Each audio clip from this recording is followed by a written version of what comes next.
Bonjour à toutes et bonjour à tous, bienvenue sur Comics Party. Heureux de vous retrouver aujourd'hui, j'espère que vous allez bien. Nous sommes donc à quelques jours, quelques semaines de Noël et je vous propose une petite sélection de comics à mettre au pied du sapin. Alors c'est bien sûr une petite sélection, donc n'hésitez pas à mettre en commentaire, en complément, les comics que vous conseillez pour Noël. Et on démarre chez nos amis de Marvel.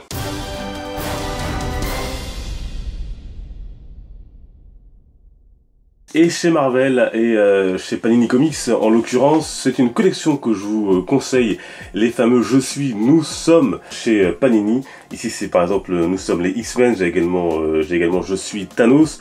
Une très bonne collection qui fait un peu référence aux anthologies chez DC Comics que je vous conseille également. Alors qu'est-ce qu'on va trouver à l'intérieur? Eh bien on va trouver des récits cultes et clés autour du ou des personnages en question. Donc là par exemple c'est autour de Thanos, vous avez plusieurs récits souvent classés chronologiquement et vous allez voir que les dessins vont se moderniser au fur et à mesure, qui reviennent donc sur l'histoire du personnage, sur les récits clés autour du personnage.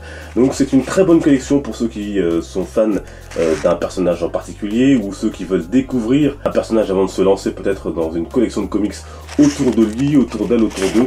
Et donc je vous conseille particulièrement cette collection, sachant que Panini Comics sort dans quelques jours le Je suis Stan Lee, en hommage à Stan Lee bien sûr, qui nous a quittés récemment, avec notamment des récits cultes et des récits rares et inédits, d'annonce l'éditeur, autour donc de Spider-Man, des Avengers, des X-Men. Donc Je suis Stan Lee, un beau cadeau également pour tous les fans de Stan Lee que vous êtes sûrement. On reste chez nos amis de Panini avec du lourd, alors du très lourd, au sens propre comme au sens figuré. Le tout dernier omnibus en date qui est sorti il y a quelques jours, X-Men, l'ère d'Apocalypse, qui avait un petit peu de retard. Vous voyez comme il est épais, plus de 1000 pages de comics dans lesquels vous retrouvez donc ce récit culte, cette série culte des années 90. Je vous montre un peu l'intérieur que vous voyez, on voit que c'est des dessins des années 90. Personnellement, moi j'aime beaucoup. Voilà un peu à quoi ça ressemble, donc c'est très lourd, 1000 pages. Et donc dans ce récit culte, Légion tue accidentellement son père, donc le professeur Xavier, dans le passé, et va faire émerger une timeline dans laquelle Apocalypse règne sur la Terre, l'occasion donc de redécouvrir la Terre sous un autre angle, et tous les X-Men également. Alors tous les chapitres ne sont pas aussi exceptionnels les uns que les autres, mais il y a vraiment du très bon, et c'est vraiment un récit culte des années 90, je vous le conseille. X-Men, l'ère d'Apocalypse, c'est 70 € donc chez Panini Comics. Et puisqu'on est sur les omnibus, je vous rappelle que le deuxième omnibus autour de Spider-Man est encore disponible dans certaines librairies, dans certains comic shops, donc n'hésitez pas à vous le procurer. Il y a dedans notamment donc Spider-Man d'ailleurs, vous savez, la rencontre de Peter Parker de la Terre principale et l'Ultimate Spider-Man, donc Miles Morales. Malheureusement, celui-ci, le premier omnibus, n'est plus disponible, voilà, vous le retrouvez à des prix vraiment beaucoup trop chers, mais celui-ci l'est encore parfois. Chez Marvel toujours, Secret Empire, l'event de l'année qui est sorti en début d'année en kiosque. Alors moi je l'ai en kiosque, mais si vous ne l'avez pas, je vous le conseille de l'acheter. Il est sorti également en absolute chez Panini, et également donc récemment en Marvel Deluxe, donc pour 32 € chez Panini Comics. Alors vous savez, le récit, le point de départ de ce récit, Captain America, agent de l'Hydra, va reprendre en main notamment les USA, et donc c'est à découvrir dans ce très bon event, donc republié notamment en Marvel Deluxe. C'est un beau cadeau de Noël.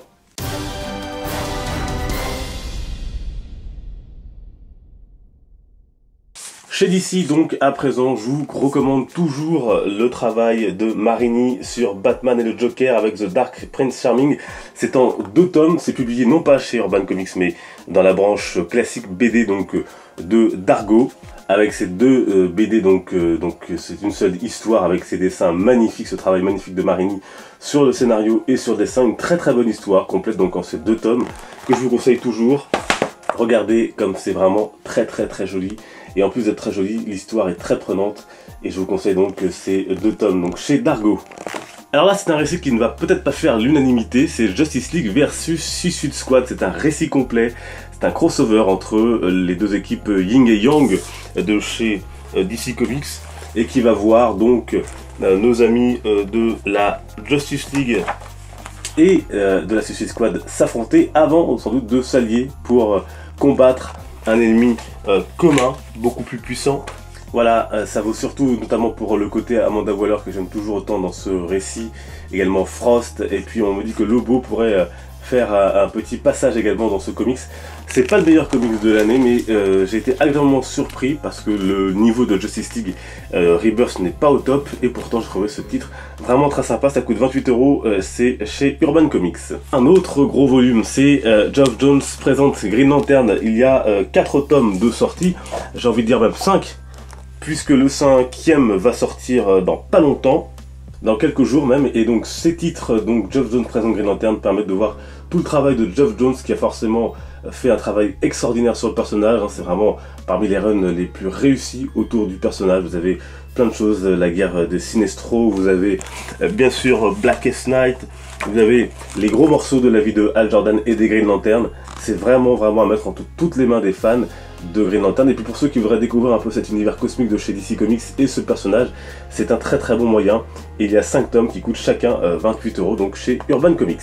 Voilà, et pour DC Comics, je rajoute bien évidemment Batman White Knight, que je ne peux pas malheureusement vous montrer car je l'ai prêté à l'un de mes frères qui ne l'a toujours pas rendu, bien évidemment. Mais Batman White Knight, c'est vraiment très bon, c'est publié chez Urban Comics. Je l'ai acheté à la Comic Con, et donc ce titre, c'est le Joker qui semble guéri de son mal et qui devient un peu le nouveau chevalier blanc de Gotham, prêt à débarrasser la ville de Batman, qui selon lui est la réelle source de problèmes de la ville. Je vous le recommande très bien, et effectivement c'est en passe de devenir un grand classique de l'univers du Chevalier Noir. À cela, j'ajoute qu'il y a toujours pour les fans de tel dessinateur ou de tel personnage des artbooks, des sketchbooks. Celui-ci, c'est celui de Simone Bianchi, et à l'intérieur vous trouvez tout le travail de l'auteur sur les personnages. C'est vraiment très joli. Vous avez également le travail d'autres auteurs, comme ici celui d'Humberto Ramos. Je vous montre comment c'est. Alors ça, vous le trouverez notamment surtout sur internet, sur des sites internet. Je crois qu'il est sur originalcomics.fr par exemple, et sans doute d'autres boutiques spécialisées de comics qui l'ont également à vous le proposer à la vente. Et puis bien sûr, il y a aussi encore de gros volumes. Par exemple, si vous êtes fan de Jim Lee comme moi, vous avez ce gros bouquin sur l'univers de DC Comics par Jim Lee et Wildstorm, bien évidemment. Regardez, c'est magnifique, c'est de toute beauté. C'est du Jim Lee, et il n'y a pas que bien sûr des dessins, il y a aussi du texte qui vient agrémenter tout ça. Ça s'appelle Icons, l'univers DC Comics et Wildstorm de Jim Lee, et ça coûte 35 €.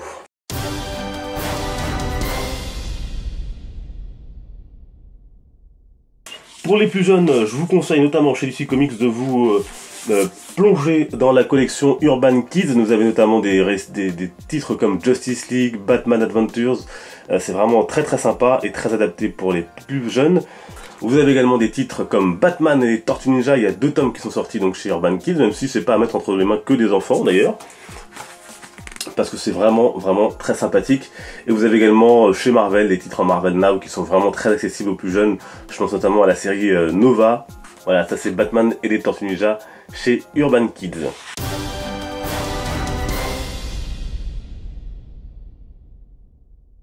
Alors, chez les éditeurs indépendants, il y a aussi de très bonnes choses. Ça, je vous en ai parlé dans une émission sur la chaîne, ça s'appelle Baby Teeth. Alors c'est un peu glauque, on va dire. C'est vraiment très sympa. C'est cette jeune femme, pas une jeune femme, une jeune fille de 16 ans qui tombe enceinte et qui donne naissance à un bébé pas comme les autres. Et comment donc s'occuper de ce bébé pas comme les autres qui semble être apparenté au démon. Ça s'appelle Baby Teeth, c'est par Donny Cates et Gary Brown, donc c'est chez Snorgle Comics. Je vous en ai déjà parlé, vous pouvez retrouver l'émission sur la chaîne. Et chez Snorgle, il y a d'autres récits comme celui-ci, donc que je vous conseille également. Et puis d'autres éditeurs, par exemple comme ici Paperback, c'est un tout nouveau venu donc chez Casterman qui propose également des comics. Il y a notamment celui-ci, Mecha Academy, dans lequel vous retrouvez notamment Greg Pak, que vous connaissez puisqu'il a écrit pour des éditeurs comme Marvel, notamment Planet Hulk. Et donc dans ce récit Mecha Academy, vous avez des robots géants qui travaillent avec des jeunes d'une académie, et au milieu de tout cela, le destin d'un jeune homme qui n'aurait peut-être pas dû être là. En tout cas, je vous laisse découvrir, c'est vraiment très bien. Et c'est chez Paperback Comics. Il y a d'autres titres, notamment celui-ci ou encore Magnus, très intéressant. Donc ça c'est chez Paperback Comics. Leur titre coûte entre 14 et 17 €. Voilà donc pour ma sélection de comics. N'hésitez pas à me mettre en commentaire ce que vous recommandez donc pour Noël. Tout ça, ça se passe dans l'espace commentaire. Nous, on se retrouve bien évidemment sur les réseaux sociaux. Vous avez tous les liens en description. N'hésitez pas à m'y suivre et à me poser bien sûr toutes vos questions, notamment pour ces comics pour Noël. On se retrouve très prochainement sur la chaîne. Merci de votre fidélité. Portez-vous bien. Les comics sont une fête. Ciao!